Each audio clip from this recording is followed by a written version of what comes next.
How did one man in a simple loincloth manage to bring down the mightiest empire on earth? It wasn't with guns or armies.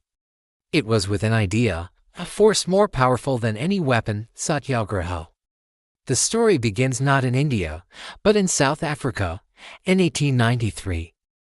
A young lawyer named Mahatma Gandhi was thrown off a train in Pietermaritzburg simply for being Indian. That humiliation ignited a fire.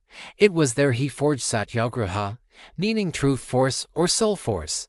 It was the radical commitment to suffer for a just cause without ever striking back. This wasn't passive resistance, it was an active, courageous confrontation with injustice.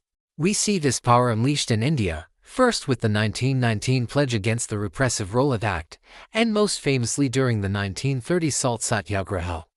Millions watched as Gandhi led a 240-mile march to the sea to make salt. Defying the British monopoly, it was a simple act that showed the world an empire could be defeated without firing a single shot. He was called Mahatma, the Great Soul, and Bapu, Father of the Nation, but to the British establishment, like Winston Churchill, he was just a half-naked fakir. Gandhi embraced this contradiction. Using his public image to champion social reform, his greatest battle wasn't against the British, but against a deep-seated injustice within his own society, untouchability. He called it the sin of Hinduism and renamed the Untouchables Harijan, or Children of God. In 1932, he undertook a fast unto death to secure their political rights. A moral blackmail that forced a nation's conscience to awaken, but his commitment to nonviolence was absolute, even when it cost him dearly. In 1922, when a protest turned violent at Chori Chora, Gandhi made a crushing decision.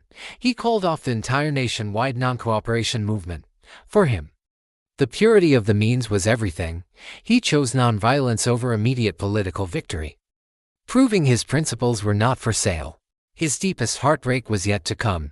Gandhi's life was a testament to Hindu-Muslim unity, but it was a dream that would be shattered. He pleaded with Lord Mountbatten to avoid dividing the country, but his warnings went unheeded.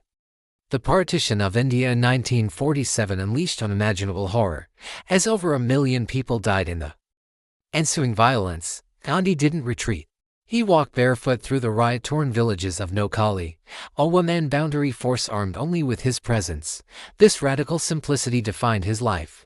He rejected Western luxury, choosing to stay in London's working-class Kingsley Hall instead of the Ritz. He spun his own cloth khadi, making the simple white dhoti a symbol of self-reliance and resistance. He was a prophet ahead of his time, warning in 1928 that if India followed the West's path of consumption, it would strip the world bare like locusts. But Gandhi's true force didn't die with him.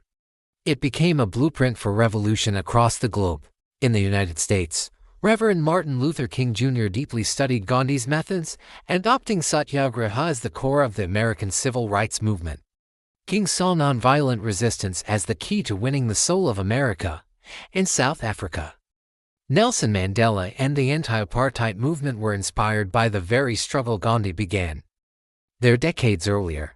After the Sharpeville massacre, where peaceful protesters were gunned down, the principle of enduring suffering to expose injustice became a powerful global rallying cry, even in Eastern Europe.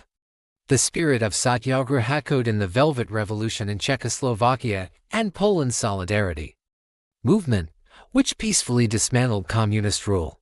From empowering women to join the front lines of the Salt March to inspiring generations of activists, Gandhi proved that true power doesn't come from the barrel of a gun. It comes from the unwavering courage of the human spirit. His message remains the most potent tool. We have to fight for a just world. Thanks for watching.